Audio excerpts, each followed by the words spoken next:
Well, hello everyone, welcome back to the Stone Lowdown. My name is Logan. I'm the associate pastor at Cornerstone, and welcome back. Coming to you guys from my home office. This is actually where I've done a lot of work this year, and coming back to you guys by popular demand, the Stone Lowdown. That's right, you cannot stop it, you can only hope to contain the lowdown. So just a reminder of what this is kind of a time for me and staff members and people at church to kind of just have a conversation with you guys a little bit, hopefully a little more just intimately. We can talk about kind of what's going on in the church, whether that's an event or it's basically like Nate coming in, like just kind of give you guys a bit more detail, and more so than we can get to on a Sunday morning during just a quick announcement or something like that, and just a little bit of the going-ons and stuff here at Cornerstone. So that's kind of the goal of this time, and also beyond that, to give you guys a devotional time. It's something that we can think about during the week as a church family that we can dwell on. Maybe like this week will be coming from the message from this last week, but it'll be different things every week. So that's kind of what you can expect. And I want to jump right into the first thing that we need to be, I think, thinking about and praying about as a church is obviously January 2nd. I believe is the first Sunday in January, and that's going to be Nate's first Sunday with us. And we're really excited to have Nate and Jasmine, and of course the new baby Kairos here with us at Cornerstone, joining our family.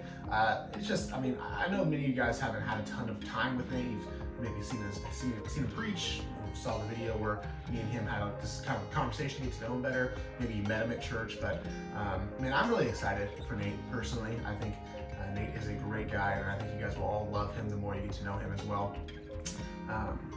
And so I just think as a church, we should be kind of prepping ourselves, prepping our hearts, prepping our minds and our attitudes towards Nate coming in. It's a weird time for a pastor to be stepping into a church as just COVID, and we're outside and we kind of have limited ability to do certain stuff and different events that we would normally do, and that we kind of take for granted, honestly. That's been a big thing from this year that we figured out.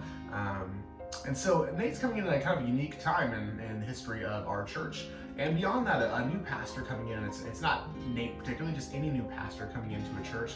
It's kind of a unique kind of time, a season in the life cycle of churches, because it's just new leadership and coming in, and that's not something that I know at Cornerstone we've experienced very frequently, which has been amazing with Sam and Ty. There have been some long-running pastors. But we're excited for Nate, and I really want us to just start praying towards and prepping ourselves for Nate to come in, just as I'm sure it was kind of maybe when you first came to Cornerstone, or an experience where you first went to a church. It's kind of a weird feeling, right? It's like, you know, maybe you felt like kind of comfortable, or you like the people or the music or the speaker or whatever. But it still feels a little weird, right? Trying to figure out just the ebbs and flows of what this church is all about, and who the people are, and developing friendships and all those different things. And it'll be the same thing for Nate and Jasmine and Kairos, as they come in. They have to figure out the ebbs and flows of church and develop friendships and all these different things. But on top of that, it's like he's called into a leadership position to lead the church. So it is just it's a unique time in the history of the church.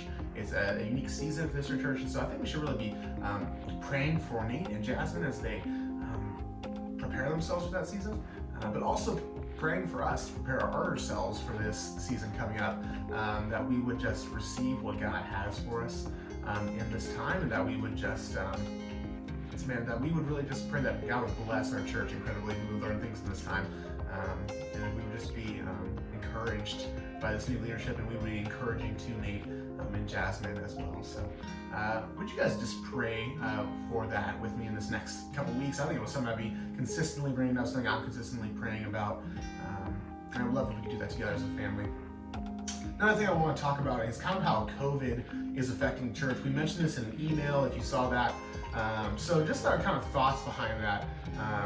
With the increased levels of lockdown, the safer home order, I believe it's called, we considered that, talked about it with the board, and we thought about what that would mean, and if we have to shut down in-person service, or what that would look like. And so the safer home order actually has specific provision inside of it for churches to continue to meet in an outdoor setting. So we have decided that we're going to take advantage of that provision and continue to meet in an outdoor setting.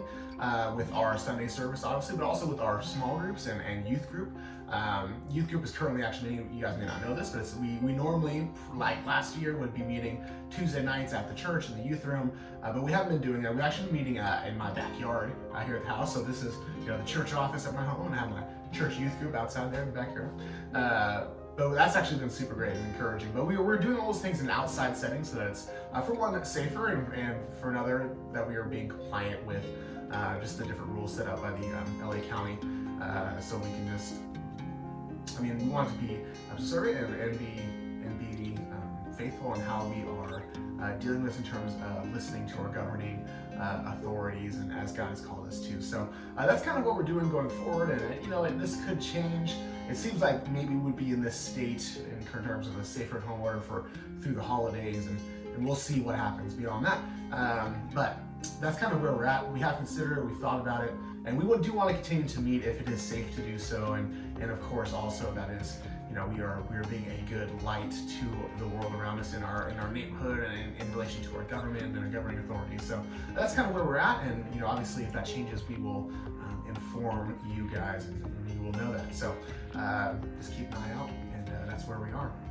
So now I kind of want to shift into the devotional part of this message, the devotional time for us together, and I really want to dwell and spend some time thinking about this series that we just did. All roads lead to Romans, right? This idea of the Romans road. We went into 5 aspects of the gospel, 5 kind of declarative statements about what the gospel is, in 5 verses from Romans, saying that this is kind of all-encompassing, pretty full view of what is necessary to understand the gospel. And I really would like you to think into whether you just pause this video in just a second, or do it after the video or later today, just to pause and for one, just be grateful, right? The idea of the gospel, the good news, this good thing that God has given to us. Right? It's so often, and we hit on this in the message, and Chris and Brett did it so well the past 2 weeks. It's just kind of we take this for granted often. It's kind of can become church speak. But man, this is an amazing gift that God has given to us, and sometimes we just become so dead into it because we've heard it so much and it's so familiar. But man, what an amazing thing God has given us as we read through these kind of 5 weeks that we've done. Man, the thing of this is almost if you could hear it with fresh ears for the first time about what God has done for you. I just want to recap those 5 weeks, the 5 aspects of the gospel that we looked at during this time. So the first one of those weeks is this, that all have sinned and fallen short of the glory of God. And then that sin earns you something. It is a wage. It rewards you with not a good thing, but with death. Right? So the wages of sin is death, but it is God that offers us life. Thirdly, that God sent Christ to die for us while we were still sinners. That everyone, and that's everyone, anyone who calls on the name of the Lord will be saved. That the gospel is available not just to a select group of people, but to all people, all the nations. And finally, that we talked about this last Sunday, that if you declare with your mouth that Jesus is Lord and believe in your heart that God raised him from the dead, you will be saved. These are incredible truths about the gospel. Incredible theology, if you will, that is so applicable to our life, that motivates us in so many different ways. And I would just love if you took some time to, whether you need to rewind it or whatever, to just think about what those things are. Those 5 different topics we went over, what that means to you. Which one of those stuck out to you in this time? I know I'm sure most of you guys have heard maybe some aspect of those before this series that we did, but maybe it hit you differently than you heard it before. Maybe you heard a part of the gospel that you didn't hear before. Maybe you heard it for the first time. And I would just love if we took that just as a church body collectively to God, and just spend time with God, thanking him for this, dwelling on it, asking him why it's so impactful for you right now, and why it hit you differently, and just bring that to him. Something that I think learned in this series, and Brett did a great job of talking about it on Sunday, is that obedience to the gospel brings transformation, is one of his points, and that before that obedience comes, it's belief. Our belief drives our obedience, and our obedience drives transformation. That's something I latched onto. I love that simple, clear pathway that our belief drives obedience, and obedience drives transformation. Not that it's perfect, right? This is kind of the cycle that we go through, and kind of a process that we pursue. And so how has the gospel been motivating you? Right? That belief in the gospel, is it motivating you to obedience, which is leading to transformation, or is it not motivating you? Is it motivating you in some other ways? This is something I've been struggling with, or thinking a lot about, at least, is this idea of, I think so often I think many people struggle with this idea of like kind of being motivated in my life, in my Christian walk, not as much by the gospel as much as it is like Christian morality, and just being being a good person to people. I think it's really easy for us to kind of let that become our driving factor in our life, the thing that we're actually being motivated by, saying, I just do this because it's the right thing to do. Right? And that's not a bad thing, right, to treat people nicely, but I do think what Brett was talking about is so true, and that what God is calling us to with the gospel is not to just be driven by Christian morality, but it's really to be driven by the truth that is in the gospel. But there's an immediacy to the gospel, that all have sinned and all have fallen short of the glory of God, and to sin means there is a punishment for that, which is death and separation from God.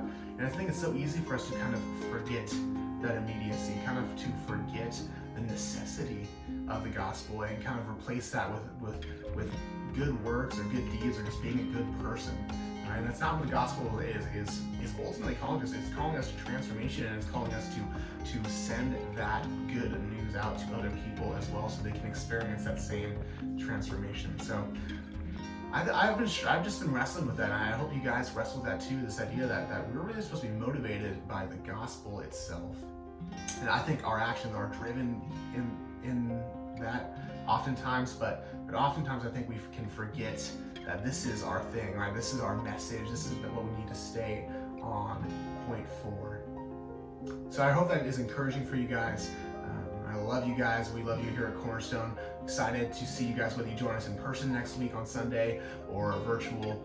We will see you guys next week.